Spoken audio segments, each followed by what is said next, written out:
Hey, good evening to all of you, or whatever time of the day it is that you're listening to this. So, welcome to this next episode of Raw and Real, deep conversations about controversial topics that I find aren't often addressed properly, but need to. And yeah, I'm not really here to speak about. I'm really here to clear up the bullshit in this society. But at the same time, I honor the fact that I don't really have the answers. I'm just here to bring a discussion and my perspective on what I see that's going on. And I hope that that's beneficial, and I'll try and bring it, which is a practice for me, in a light-hearted way. And yet, I'm known to be quite detail oriented and go into depth. I don't like superficial. And so you may find that as you listen to me, that it goes deep quickly, and then I take a pause, and then it goes deep quickly. I just skip the superficial stuff and the small talk and the introductions and all that. So I'm doing my best, but I'm just really not good in that. And that has an explanation, actually. Um, Let me see if I can just arrange this here. The explanation for that, the fact that I don't do small talk very well, which got me in trouble a lot in life, really, to just introduce that flat out here, is, and that's for another time, that topic, but is that I'm autistic, and mildly autistic, you could say. I have traits and characteristics of it. It's actually an interesting conversation because I'm still very divided on that diagnosis, as it's, on the one hand that's true, on the other hand it's not. So it gets actually into the deeper uncoverings of what that diagnosis really means. But I certainly have traits, deficiencies, and highly sensitive struggles that very much fall into the category of highly sensitive beings, highly sensitive people, and autistic spectrum disorders, as they call them officially today. And I want to talk more about that in detail, but later in another podcast. But one of the main, or not main, but one of the common characteristics of autistic people is they don't really, just like kind of ADHD people, they don't really have a focus or an attention, an attentiveness for simple and small things. They like more the deep, hyper-focused, concentrated, sorting things out in detail oriented. Their mindset's what they have. And so that's definitely what I fall into, is one of those commonalities that I see in myself. So that's not an excuse, but it is an explanation. So having said that, what did I want to talk about today? I forgot the topic. And these things are not really, these podcasts are really sort of off the cuff. I'm not going to stick to any kind of strict structure, because that is my autistic tendency. Again, strict, structured,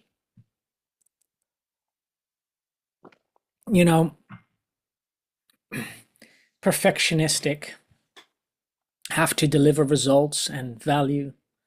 And those things lock me up. They block my flow.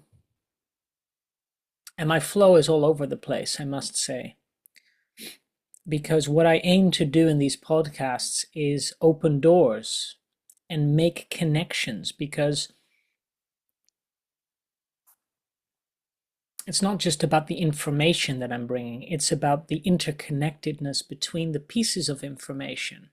And that's not being done in this society. And that's one of my abilities or gifts that you could say, but abilities may be a better word, more down to earth, I guess. That does fall again in that autistic kind of spectrum again, is that I'm very good at seeing detail-oriented patterns and make connections between things that people that have more of a linear mindset and more of a common mindset, or whatever you call it, that normal people have, or perception, perceive things differently, and they don't see the interconnectedness between many things in life. So that can work against me, but it can also work for me. And I think it's a gift if I put it into practice by sharing these podcasts, which is probably my underlying goal here, now that I mention it. Yeah. So I hope you profit from that, and that will be beneficial for you, because the world today is suffering, as we all know, on many, many levels, and we can talk about that for hours, but we all know that that's the case. It's evidenced through the way that we experience our lives in the outer world daily, right? And there's a lot of confusion, and there's a lot of misinformation and disinformation being presented by taking advantage of the confusion and the disorientation of humanity today. And that's why knowledge, in a way, is important. Higher level knowledge, knowledge that comes from a deeper, contemplative, thought out, heartfelt truth through that filter of our greater being, our spirit, that I happen to believe exists, even though I doubt that practically daily. Again, another topic. But let's say that it exists for the sake of our conversation here. I think the world needs that type of wisdom. That's what you call wisdom, nourishing wisdom. And it's not about having answers, like I said in the beginning. It's not like I have the answers, but I'm here to bring and open the discussion. Because honestly, that's a step that I can take that I feel could be useful.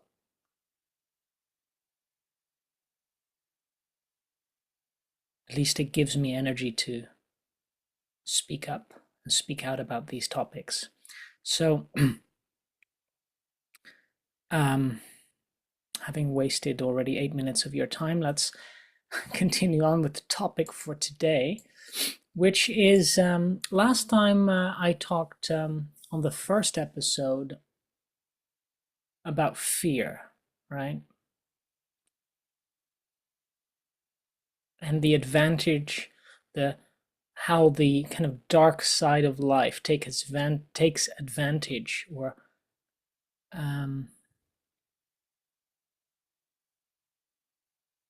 well, takes advantage of the goodness of people, the goodness of unconscious people, all of us, when we are in the state of unconsciousness. Now, unconsciousness is interesting because a lot of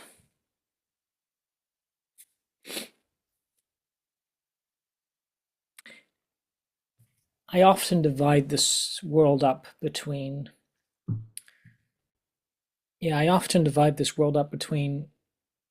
spiritual people and non-spiritual people, people that are not on the path of awakening and are not focused on their inner world and are not really focused on growth and don't really see life as an interconnected realm, like I was saying, that I see life as, with connections between things and the interrelationship between things, and don't really have the perception of life that it's all related, but there's a higher level of God, if you will, that comes through us in the experience, and we are just humans living out the physical material realm.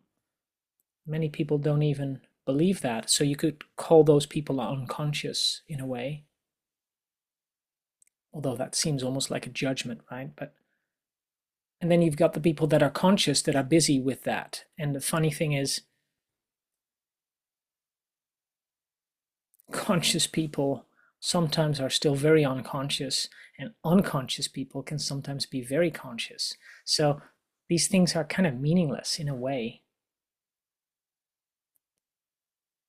But what I think divides those two worlds in a way where people that are on that path, let's say, and people that are not on that path,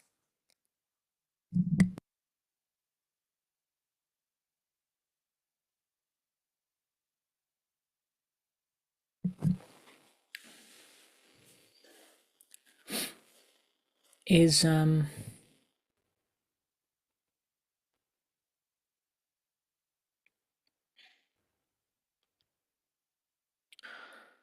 yeah, it's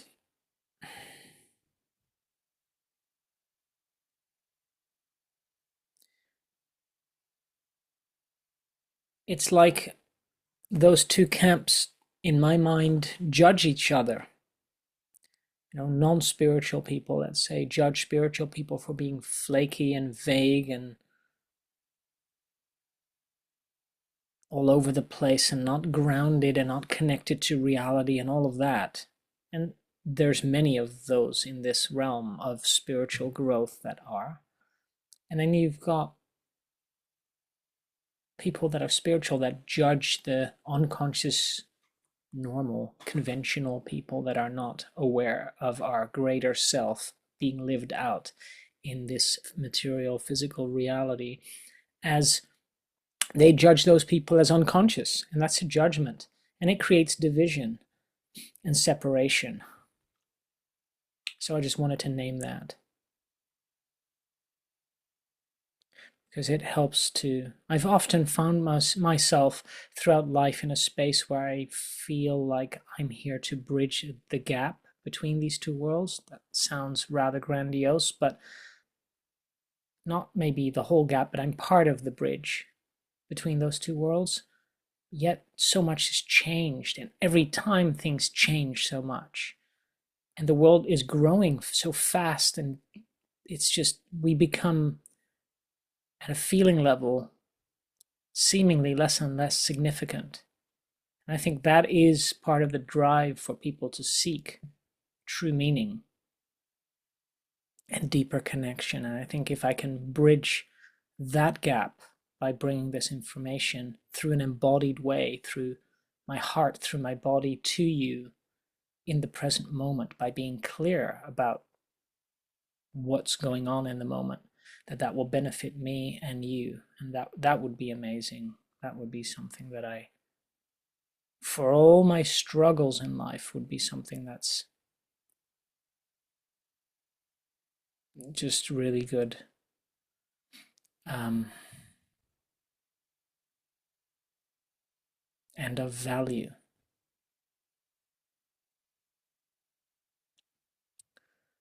So, having said all that, this is not actually the topic for today, but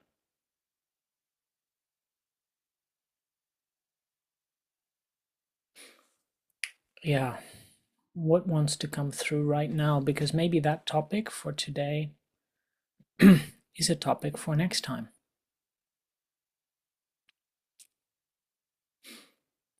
Yeah, today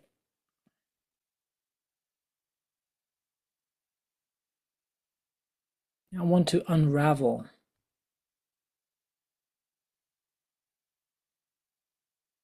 some more of my perspectives on what I see going on.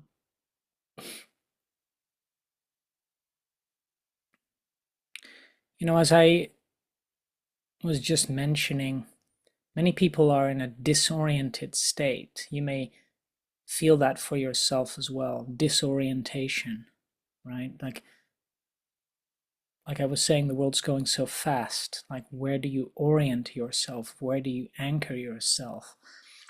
Some of this has to do with time and space,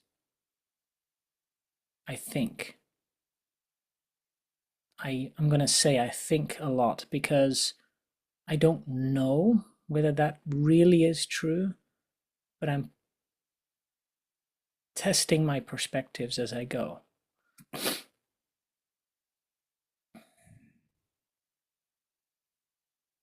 Something I really don't like is when people start talking about topics and they have no idea what they're really talking about, but they're pretending like they do. That happens a lot in the spiritual world.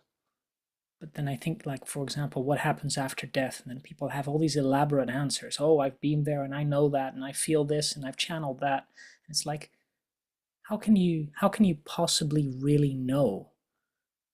Nobody knows until you really have been there. And I mean, of course, you can have strong intuitive senses and you could believe that we all have past lives, which I think is true, as far as I can tell. But it doesn't mean you have conclusive proof about what happens after death. And so I've seen a lot of examples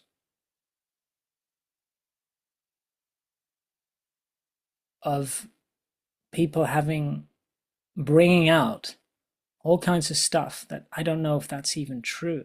And I think it's these days with all this misinformation and how the dark side, like I was mentioning last time, takes advantage of that. I think it's dangerous to bring people information if it's not coming from a place of insightful, clear, intuitive, heartfelt truth that brings them further, that brings people further into and closer to the essence of positive states of being, like compassion, open-heartedness, love, clarity, strength, confidence, etc.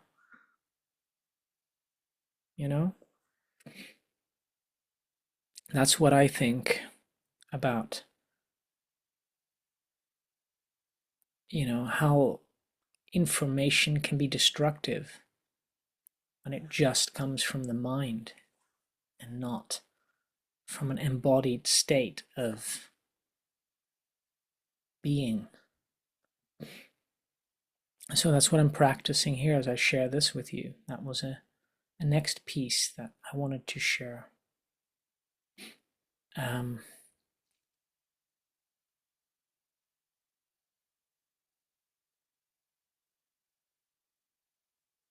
The question that comes up for me now is, what is nourishment?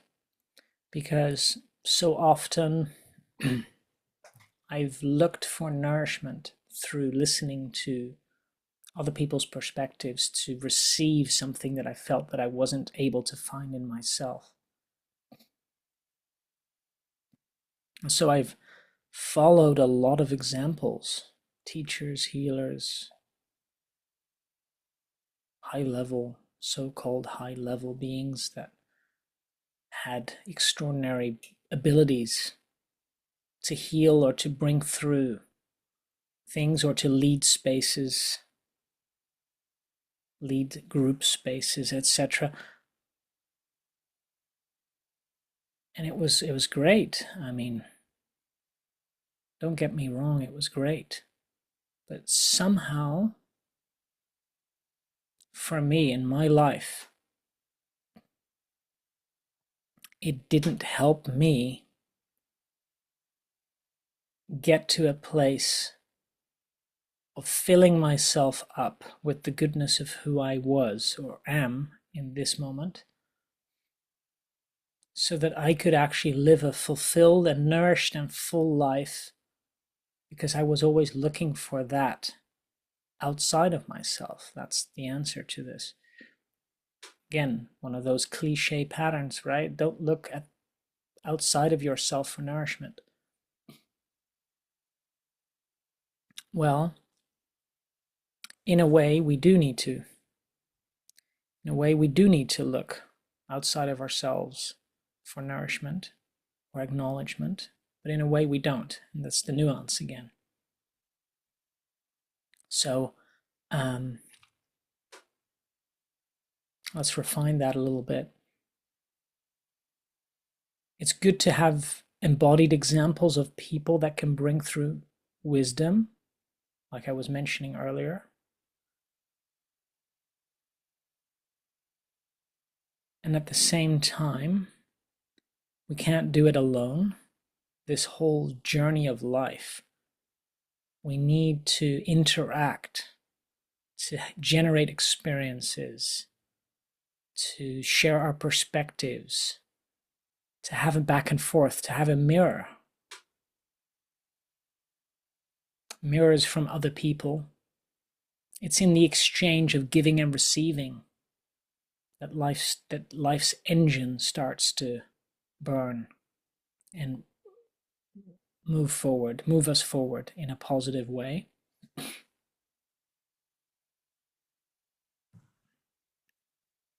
And so to get ahead as a social being that we are, we also need acknowledgement. We need other people around us that accept us for who we are, that see us for who we are. Otherwise, there's a certain energetic void that happens, an emptiness, that we just aren't fully here. We aren't fully filled up with love and appreciation and gratitude and joy if we're living an isolated and a lonely life in that sense, whatever that looks like for people. So from that perspective, acknowledgement is important. And validation as well. But we shouldn't be dependent either on external sources to fill in this missing gap within ourselves, where we need to find and go through that space within ourselves. And that gap was something I really did not want to go through. I'm in the process of writing a blog about that. Don't know yet when I will post it. But it talks about my experience, and maybe that'll resonate for some of you, but it goes very deep into, well, not the blog per se, but my experience has been pretty scary, very scary, psychologically unstable. Not unstable to the point where, well, how would I characterize unstable? Meaning not having a foundation to rest upon within myself to feel stable, healthy, and good with my life. And I've been in that space not for just a few months or weeks, no, for years, years and years. That's been my transitionary process of going through that void space of finding, and I'm still in the middle of it, of finding and feeling the deeper core of who I am, not knowing what that is, where that would lead me, and having bypassed myself, living outside of myself, like I was mentioning, looking up to others to support me because I felt so deeply unworthy and empty and alone and lacking in confidence within myself that I just preferred not to live as me. And that state forced me to go through that void, that existential emptiness of meaning, because I started feeling less and less of myself going deeper within, which is a scary place when you don't have feeling. You can think you're going crazy, you can feel depressed, you feel really alone, you feel nothing works, and that brings me to the topic that I was going to share about that I will do on the next video, I think, which is about free will.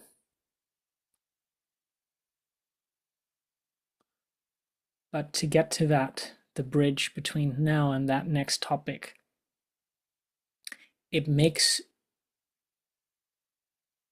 really hard to live life when in the center of your being you're cut out of your own life.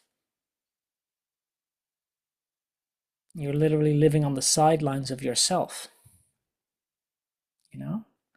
I'm wondering to what extent those of you listening to this can resonate with that deep path, because as I write in the blog, some of the solutions is my tips that I can give in that space, because honestly, it's so scary that I don't know, like people say, well, you've been through it a bit more now, you can help others. But it's like, well, can I? I kind of wrestled and struggled and fell through that space with all the support that I could get, holding out as long as possible, not wanting to do anything. Hopefully it'd just go away, which it didn't. It just got worse, because life's teaching me to strengthen myself and my perception of myself and the trust in myself and the confidence in myself.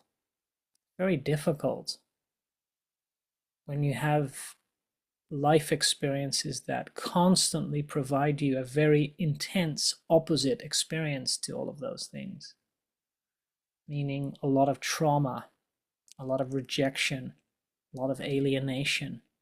It's difficult to separate from that by feeling good and worthy and strong and clear and happy and joyful and purposeful and meaningful. So we'll talk about that in the next podcast more. But that void space is crucial, because the tips that I was mentioning earlier, just now, well, the ones that come up now would be to slow down, redefine what is of value to you, if you have the space to slow down and do that. And also not generate such strong expectations of how things should be or turn out or look, including outcomes. I had a very strong outcome-oriented picture of how life should be and where it should have taken me, and how things didn't turn out the way I wanted them to, which from a perfectionistic perspective that I also have, really made it a hell for me to go through that space again and again. And I'm by no means through it. And I don't know if I ever will be through it, to be honest, because I have no idea, because you get no information when you're going through this. It's like God just leaves you going through it. In fact, most people don't really know how to help you either, because they can't, because that is part of the space that you're transitioning, the liminal space, that tunnel that you've then entered, that you go through, but you never know when you're going to be at the end of the tunnel. And meanwhile, you can't get out of the tunnel, you just have to keep going. And the whole problem is that, or problem, it's not a problem, I guess it's an intelligent process that guides you deeper within when you're going through something like that. They also call this the dark night of the soul, but in a way, but the whole thing is that You can't rely on anybody else, because that is the whole reason why I'm in that tunnel, to start to go into myself, to rely on my own self. So to look for external sources of support is the old self that I went out of through the tunnel to get to the new self, which is trust in myself, believe in myself, show up for myself. So then that doesn't work to go back to the old, if that is the old pattern. Out of unsafety, out of fear. Looking for external sources of support. And that's another paradox here, isn't it? Looking for external sources of support. If that doesn't work, well, might as well end the podcast. What's the point? I can't help anyone, because nobody's supposed to look for external sources of support, right? This is something, it's a mind fuck that I've really been with for a long time, which paralyzed me also to move forward, because I thought, well, what's the point? I can't help anyone because they need to help themselves. There's nuance there. That's another autistic piece. All or nothing, black or white. There's no gray perspective where, yeah, but it's still important to share. And it's worse if I'm in that tunnel and I don't do anything. That's a lot worse. It gets a lot worse when you're in that space and you try to stop yourself in that tunnel and you just sit there. Best to keep moving. Best to keep moving. So this is a perfect time to say, for today, this is a beautiful segue into the next episode on free will, and I'll talk more about that in the next episode, linking it into what was shared until here. Also, don't forget, there is another podcast series, if you don't know, that I'm doing together with my friend Marlou. It's called Casual Conversations on Awakening. And we really bring ourselves in through a different interactive way, with information, embodiment, imprints, energies, live energies. I mean, fresh, just perspectives and feelings and stories and information. But also I do meditations in there with Marlou together. And they are sometimes included. And yeah.